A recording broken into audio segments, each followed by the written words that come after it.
Good evening. My name is Frank. I'm going to read a story for you. I hope you like it.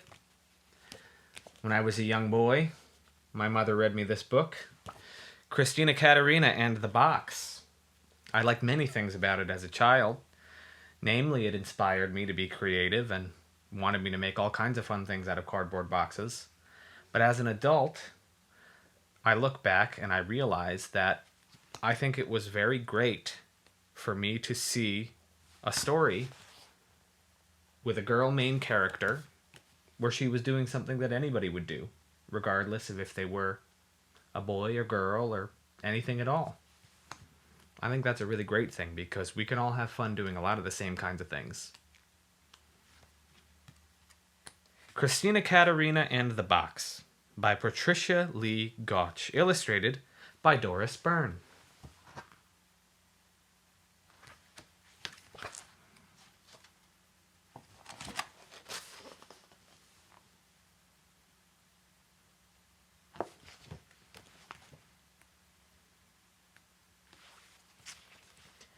Christina Katerina liked things. Tin cups and old dresses, worn-out ties and empty boxes. Any of those things, but mostly boxes. Hat boxes, bakery boxes with see-through lids, shoe boxes.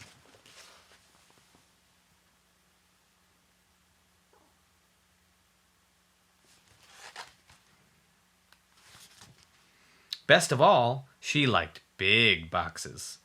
She was happy indeed when one sleepy summer day, when even her sometimes friend Fats Watson was out of town to see a truck deliver a great tall box, it came on a refrigerator.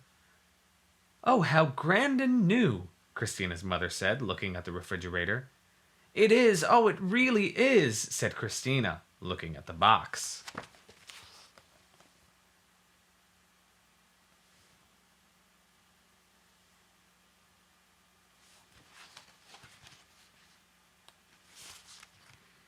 And she quickly claimed the box for her own and dragged it under the apple tree. To Mother, who was very neat and tidy, it seemed that boxes were for basements or trash barrels, not for front yards under the apple tree. But she decided that it couldn't possibly hurt, for one day or two to have the big box in the front yard there under the apple tree.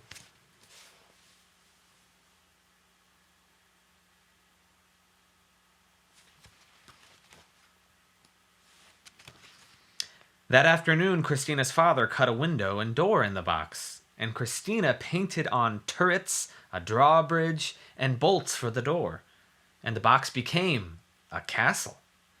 Inside, she put sticks on the window for iron bars, and she brought in all her cups and saucers and a lot of fig Newtons in case there was a battle and she couldn't get out.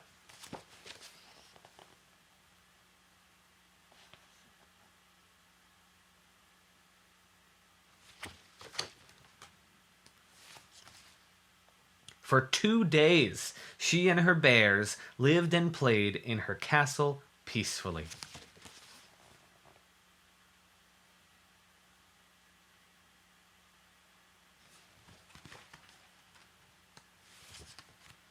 Until Fats Watson came home.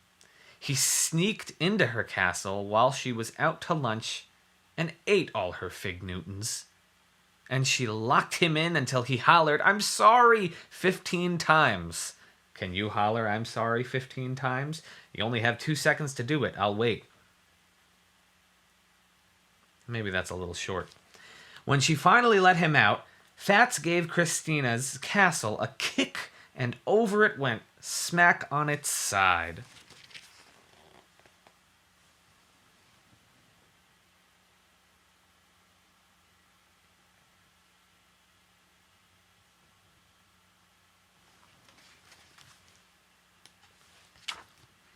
Mother came out and saw the fallen box.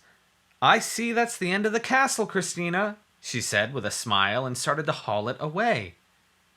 "But that's no castle," said Christina, hauling it back again.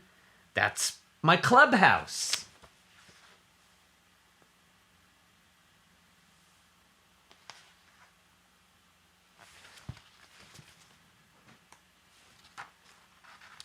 And it was for 3 long days, right there under the apple tree. Christina changed the window into a door and the door into a window. She put in 2 benches for members and a chair for the president, and she painted "Keep Out, Members Only," and "Danger to Enemies" on the outside.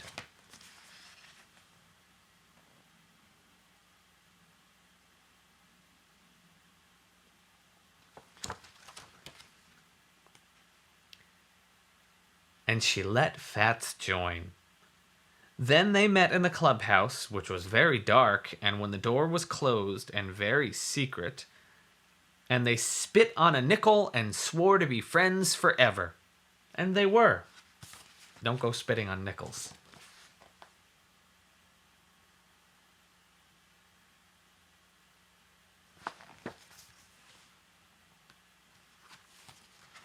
Until one day, when Fats got angry at always being vice president, he climbed on the clubhouse roof and promised to sit there until Christina made him president. Only the roof caved in first, and Christina disbanded the club.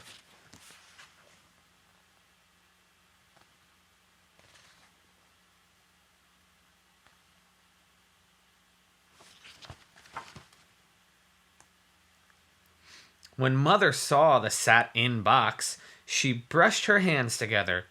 Now she would have her nice, neat yard. "Well," she said, "that is the end of the clubhouse," and she tugged it toward the street. "But that's no clubhouse," said Christina, tugging it back again. "That's my racing car, Hermione, and I'm late for a race."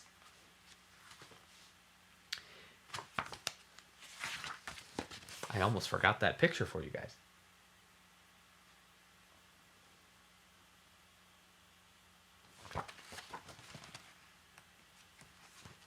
Before speeding off, Christina put the top on the bottom, turned the window into a cockpit, and on the sides painted 2 magnificent curling silver horns, which she blasted at Fats every time she rounded the apple tree. Can you make a horn blasting sound? Beep, beep.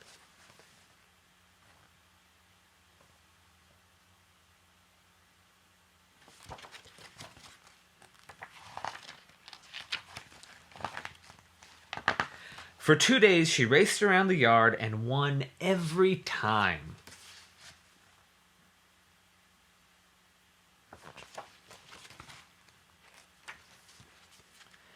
Until Fats said he'd take a look at the motor, and that didn't sound quite right. When he cut off the nose to get at the motor, the car collapsed.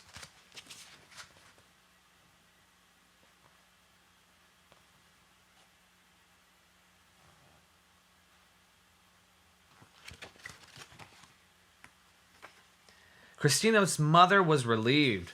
"Well, that is the end of the racing car," she said, and she pulled the cardboard toward the trash barrel. "But that's no racing car," Christina said, pulling it back again. "That's the floor of my summer mansion, and I'm going to have a ball." And she did, right there under the apple tree.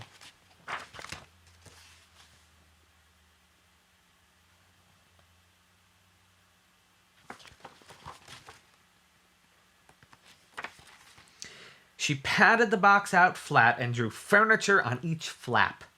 A stove and refrigerator for the kitchen, a bed for the bedroom, and a grand piano and a violin for the living room so there would be music for her ball.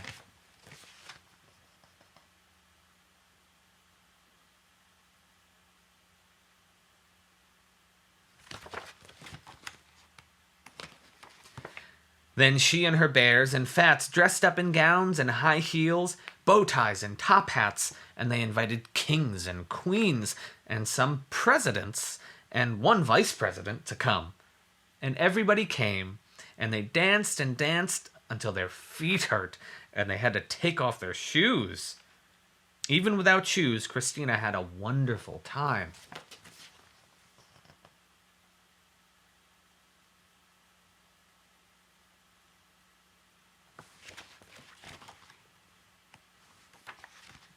Until Fats decided the floor needed scrubbing.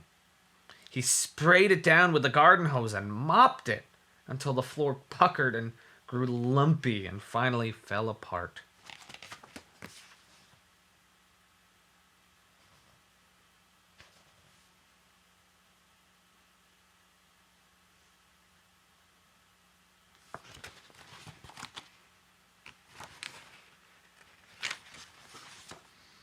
When Mother came out a little later and looked at her front yard, she shook her head and said, "Well," and then, "Is this the end of your grand floor?" "What floor?" asked Christina, who was running by. "Oh, you mean that old ragged box? Let's do throw it away." Mother breathed a sigh. At last she could have her nice, neat yard. "But quick," Christina said.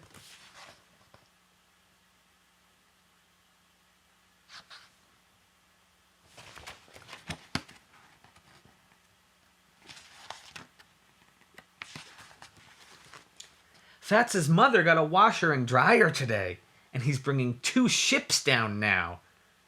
I said my mother wouldn't mind a bit if we sailed them here right in our front yard, right under the apple tree.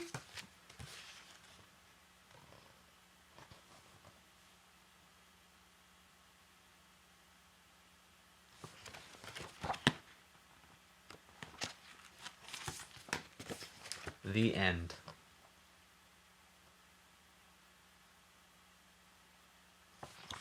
Now, if it's okay with your parents or your guardians, you should see if you have any empty cardboard boxes around the house, and maybe together you can make something fun.